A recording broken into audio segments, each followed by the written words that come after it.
This morning's Breakfast Bible Bite looks into Psalm 68, verses 7 through 9, which speaks of God's plan to purge and purify a sanctified people.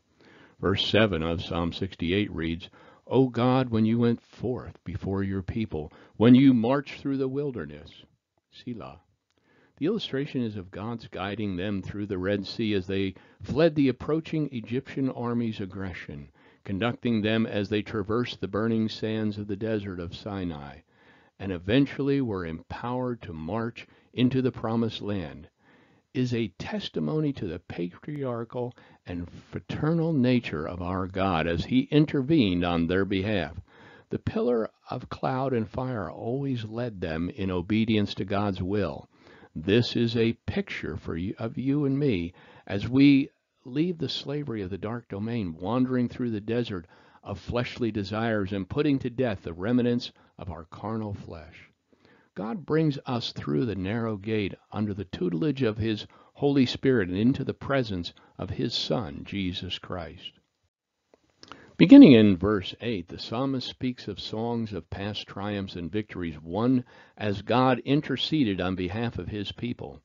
The verses could picture the assembly of the emancipated as they marched, led by the cloud and fire, a sign of Jehovah's presence in the wilderness. However, it is also possible that the theme of this psalm has a prophetic meaning as a song of deliverance, one that ushers in the coming kingdom, for it speaks of anticipated victories and at a time when Jerusalem will become the center of world influence, as well as the worship of Christ throughout the entire world. Verse 8 of 68 reads, The earth quaked and the heavens also dropped their rain at the presence of God. Sinai itself quaked at the presence of God, the God of Israel.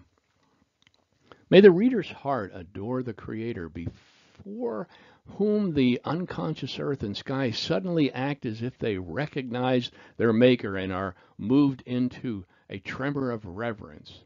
The word picture illustrates the heavens were suddenly moved to water the land at the presence of God, and the earth quaked at Sinai in the posture of attention to the King of Kings.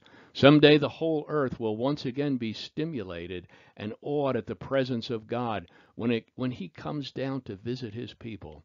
The earth and the heavens will all be in commotion. Verse 9 of 68 reads, You shed abroad a plentiful rain. O God, you confirmed your inheritance when it was parched. The Hebrew word translated plentiful implies free, voluntary, and abundant. Reflectively, perhaps it references the water from the rock and the manna from which the people were amply supplied and which were showered upon them in abundance.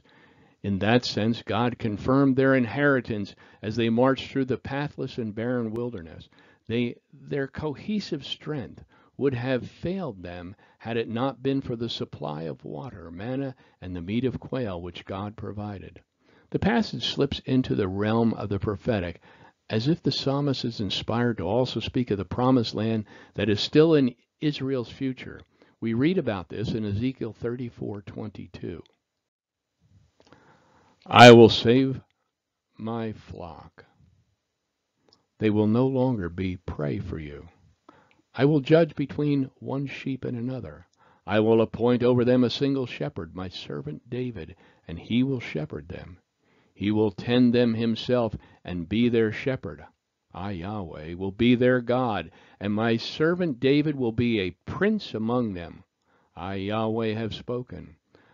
I will make a covenant of peace with them and eliminate dangerous animals in the land, so that they may live securely in the wilderness and sleep in the forest. I will make them and the area around my hill a blessing. I will send down showers in their seasons, showers of blessing. The trees of the field will give their fruit, and the land will yield its produce. My flocks will be secure in the land. They will know that I am Yahweh when I break the bars of their yoke and rescue them from the hands of those who enslave them. They will no longer be prey for the nations, and the wild animals of the land will not consume them. They will live securely, and no one will frighten them. The 40 years of wandering had the intention of molding the people of Israel into a righteous group, representing the God of the universe to the unsaved world. The same principle is involved with the Spirit-filled people of Christ's church, as God's Spirit is molding us through the power of His indwelling Spirit into an acceptable people able to inherit the kingdom of heaven. We read in 1 Corinthians 6, 9 through 10. Don't you know that the unrighteous will not inherit God's kingdom? Do not be deceived. No sexually immoral people, idolaters, adulterers, or anyone practicing homosexuality, no thieves, greedy people, drunkards, verbally abusive people, or swindlers will inherit God's kingdom.